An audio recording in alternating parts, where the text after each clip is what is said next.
வணக்கம், நான் உங்கள் திண்டுக்கல் ஜோதிஷ். கழுத்து பட்டிக்கு கிராஸ் துணியை வச்சு அடித்து ரொம்ப கஷ்டப்பட்டுட்ருப்பீங்க.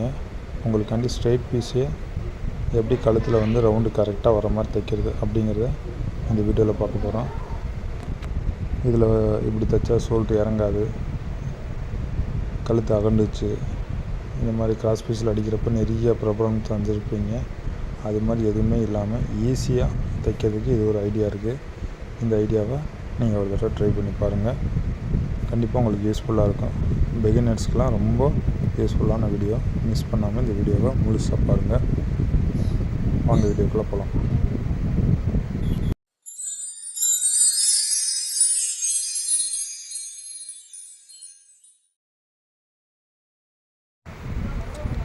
இப்போ ஃபஸ்ட்டு நீங்கள் என்ன பண்ணுறீங்கன்னா, ஸ்ட்ரைட்டாக பீஸு கரெக்டாக ஒரு 3/4 இன்ச்சு அளவுக்கு வெட்டி, உங்களை கழுத்து அளவுக்கு எவ்வளோ தேவைப்படுதோ அந்த அளவுக்கான துணியை எடுத்து வச்சுக்காங்க. இந்த மாதிரி இதை ஜாயின் பண்ணிக்கோங்க. எப்போயுமே இந்த மாதிரி கிராஸாக தான் ஜாயின் பண்ணணும். அப்போ தான் நமக்கு தைக்கிறப்போ பார்த்திங்கன்னா அந்த தையல் வெளியில் தெரியாமல் மறைக்கும். ஸ்ட்ரைட்டாக இப்படி பீஸை வெட்டிக்கோங்க. 2 சதுரத்தையும் ஒன்றா சேர்த்து இந்த மாதிரி கிராஸாக தைச்சிக்கோங்க.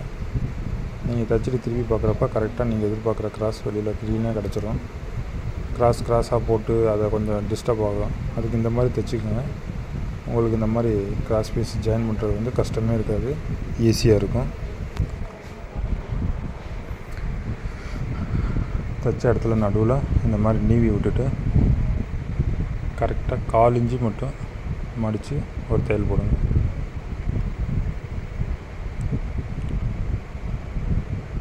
கரெக்டாக 1/4 இன்ச்சில் மடித்து தையல் போடுங்க.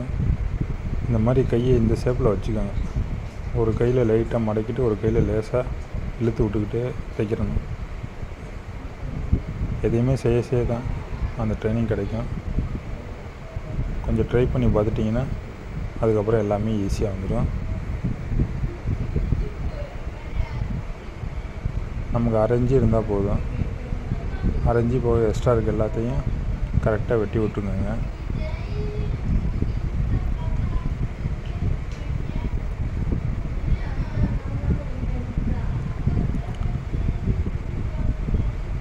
இந்த மாதிரி கையிலே வெட்டுறது எப்படி அப்படின்னா, இது ஒன்றும் பெரிய கஷ்டம் இல்லைங்க.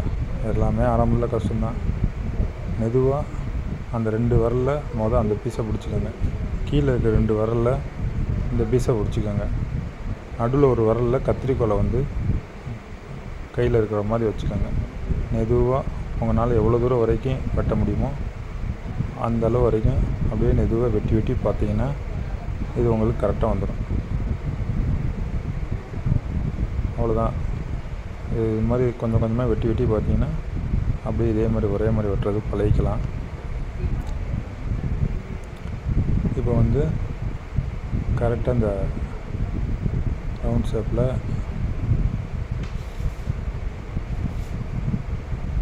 கரெக்டாக 1/4 இன்ச்சு மட்டும் தையல் போடுங்க. அந்த ரவுண்டாக இருக்கிற இடத்துல மட்டும் இந்த மாதிரி ஊசியை வச்சு ஒரு 3 டாட்டு போடுங்க. சும்மா ஒரு 1/4 இன்ச்சில் ஒரு டாட்டுக்கும் சின்ன சின்ன கேப் போட்டு அந்த வளைவில் மட்டும் சின்னதாக போடுங்க. ரொம்ப பெருசாக போட்டோம்னா சின்னதாக டாட் போடுங்க. டாட்டை போட்டுட்டு இந்த ஸ்ட்ரைட்டாக இருக்கிற இடத்துலலாம் மட்டும் அப்படியே ஸ்ட்ரைட்டாக நேராக கீ பீஸே இழுக்காமல் மே பீஸை மட்டும் லைட்டாக இழுத்த முடிக்கி கரெக்டாக அந்த பெண்டு வர்ற இடத்துல மட்டும் ஒரு 3 டாட்டு. இந்த 3 டாட்டு என்ன ஆகும்னா, உங்களுக்கு கிராஸ் பீஸில் எப்படி இழுவை கிடைக்குதோ அந்த இழுவை இந்த 3 டாட்டில் லூஸ் கிடச்சிரும். அப்போ உங்களுக்கு கழுத்து வளையிற இடத்துல பார்த்திங்கன்னா க்ளீனாக வளைவாயிரும். கிராஸ் பீஸு தைக்கிறது நல்லதா, இது தைக்கிறதா நல்லதான்லாம் நான் சொல்லலை. இப்படி ஒரு ஐடியா இருக்குது. எனக்கு இவங்க 80 பாயிண்ட் தான் துணி எடுத்து கொடுத்துருந்தாங்க. அதில் எனக்கு வேறு கிராஸ் பீஸுக்கு கொஞ்சம் கூட துணி கிடைக்கல. ஸ்ட்ரைட்டில் தான் வரும். அந்த மாதிரி ப்ளவுஸ்க்கெலாம் இந்த மாதிரி ஐடியாவில் தான் நான் செய்வேன். இதுக்கும் அதுக்கும் ஃபினிஷிங் பார்த்திங்கன்னா இதில் கொஞ்சம் அந்த டாட்டு மடிக்கிறது உள் சைடு பார்த்தா ஒரு மாதிரி தெரியும். கிராஸ் பீஸில் பார்க்குறப்ப அந்த மாதிரி எந்த இதுவும் இருக்காது. ஆனால் கிராஸ் பீஸ் பிகினர்ஸ்லாம் தைக்கிறதுக்கு ரொம்ப கஷ்டப்படுவீங்க. இந்த மாதிரி இது கொஞ்சம் தைச்சி பழகிட்டிங்கன்னாக்க அந்த மாதிரி தைக்கிறத கொஞ்சம் டைம் எடுத்து பழகிக்கலாம். இந்த மாதிரி அந்த பெண்டான இடத்துல மட்டும் லைட்டாக ஒரு 2-3 இடத்துல நாச்சு வெட்டி விட்டுக்கோங்க. அப்படியே மடித்து கரெக்டாக ஊசி தையலை அந்த இடத்துல ஃபுல்லாக அப்படியே போட்டுகிட்டே வாங்க. கீழே இறங்கிடாமல் இந்த தையலை மட்டும் கொஞ்சம் கரெக்டாக போடுங்க. இந்த மாதிரி கரெக்டாக இந்த தையலை போட்டு வந்தீங்கன்னா இந்த பக்கத்து பிசிறு உள்ளே மடித்து அடிக்கிறப்ப க்ளீனாக உள்ளுக்க ஃபினிஷிங்காக இருக்கும் தையல். இந்த மாதிரி தைச்சிக்கோங்க. கரெக்டாக அந்த பிசிறை மடக்கி எட்ஜில் கரெக்டாக கீழே இறங்காமல் தையல் போடுங்க. இப்போ அந்த மடிப்பு போட்ட இடத்துல மட்டும் அது அப்படியே நீங்கள் அந்த உங்களுக்கு எந்த அளவுக்கு வளைவு தேவையோ அந்த இடத்துக்கு அதுவாகவே எடுத்துக்கும். நீங்கள் ஒரு தடவை தைச்சி பாருங்கள், உங்களுக்கு ஆட்டோமேட்டிக்காக அது வந்து புரியும்.